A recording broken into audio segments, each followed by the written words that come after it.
What's up, guys? Today I'm with Ed Beach, the lead designer of Civilization 6. I've got a lot of questions for you. I got to play a little bit of it so far.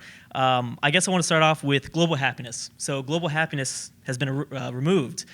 So is there still going to be local happiness? I know that we talked about it a little bit with housing. And how do you limit the player from expanding too quickly? Okay, well, there are a couple of new factors that replace happiness. Okay. There still is a happiness metric, but all that is the evaluation of how well you're serving the people at a particular city. And the way you serve them is you provide them with housing and with amenities. So those do control the growth of a city. If you have too little housing, you'll start to, even if you have plenty of food, that's going to slow down the growth. Eventually, if you get just more people than you have places for them to live in, it's not going to grow at all. Okay, very cool. Okay, so I have to ask about like kind of the graphics and the game, the way the game looks.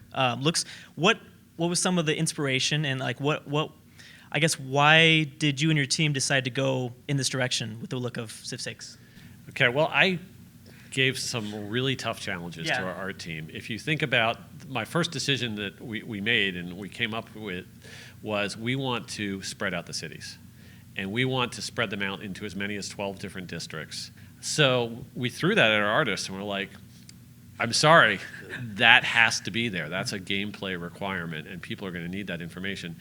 And they wanted to create sort of a signature style that was going to support that. And so I think they've done a great job of coming up with a stylized look for the buildings. They still look cool and they still look fun. And there's a lot of detail. When people actually see the maps in action and everything animating, they're going to be excited with the kind of things that they can see. Okay, so I know a big thing like on the forums and online, people from Civ 5 really love the idea of like canal cities. Is there like some sort of new mechanic for Civ 6 when it comes to like canal cities? There's nothing we can talk about. Okay. However, I read that all the time. I'm up on the forums all the time, and so I know that wish is there, and it makes sense. When you have like that 2-tile wide peninsula, it's annoying when you can't get through. Yeah. And we are announcing that Teddy Roosevelt is the leader for America in the game. He's most famous probably for building the Panama Canal. So Teddy would be sad at us if we didn't have canals. So that's very true. We're going to have to think about that. Okay, so city-states return to Civ 6. What are some new things that city-states are going to be able to provide to us that they weren't able to in Civ 5? There's one huge one, and I'm not. Am I allowed to talk about this or not? Okay. I'll give you a bonus other. Okay. This one might not be that much better though, because I wanted to talk about some nuclear weapons. Could you tell us anything about? I mean, that's everyone's favorite nuclear weapons. What kind of impact are they going to have in Civ 6? Okay, I can talk about that. Okay, cool. So, the cool thing is that everywhere in the game that we've been able to come up with how gameplay should be different because the cities are unstacked, we've been emphasizing that kind of thing.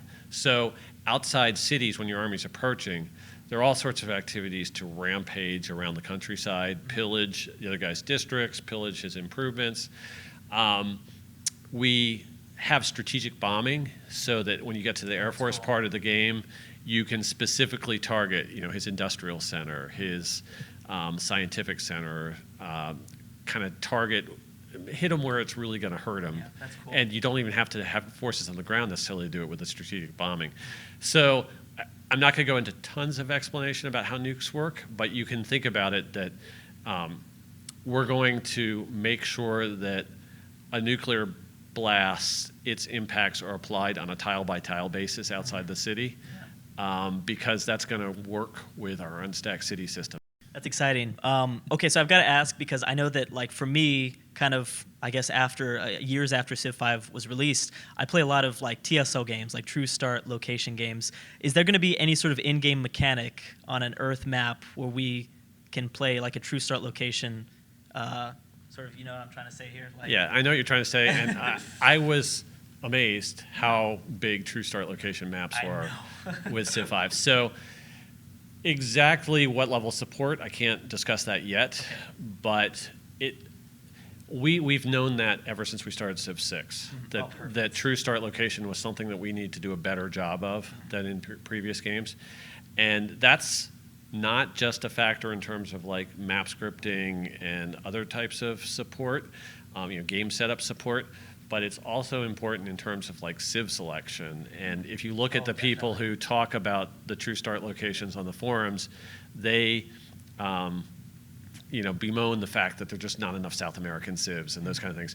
So it's been something that's been in the back of our minds as we've developed Civ 6 right from the start, and we're hoping to do a lot better this time than in previous civs in supporting those things. That is literally amazing. Okay, that's really good to hear. Okay, so final question. I'm sure you've kind of been hearing about it over the course of the last year. Like AI only battles have been like huge, where we're just watching computers. I mean, my channel has been doing like series for a year. I always say it wrong. Series for a year. Do you guys have that in mind, or will we be able to conduct these sort of things when Civ 6 initially releases? We've been really excited. I mean, that's been one of the things that's really burst onto the scene with Civ 5 in the last year, and it's been fun to watch that and the whole battle royales. One thing that we can say is there's definitely still an autoplay system. Supporting as many civs as some of those battle royales, that's going to be tough right out of the gate. But one thing that we sort of adopted from that is we have a machine in our office. I haven't talked about this with anybody yet. Oh my gosh. That just sits there, not quite 24/7, but most of the time it is just running autoplay games over and over and again.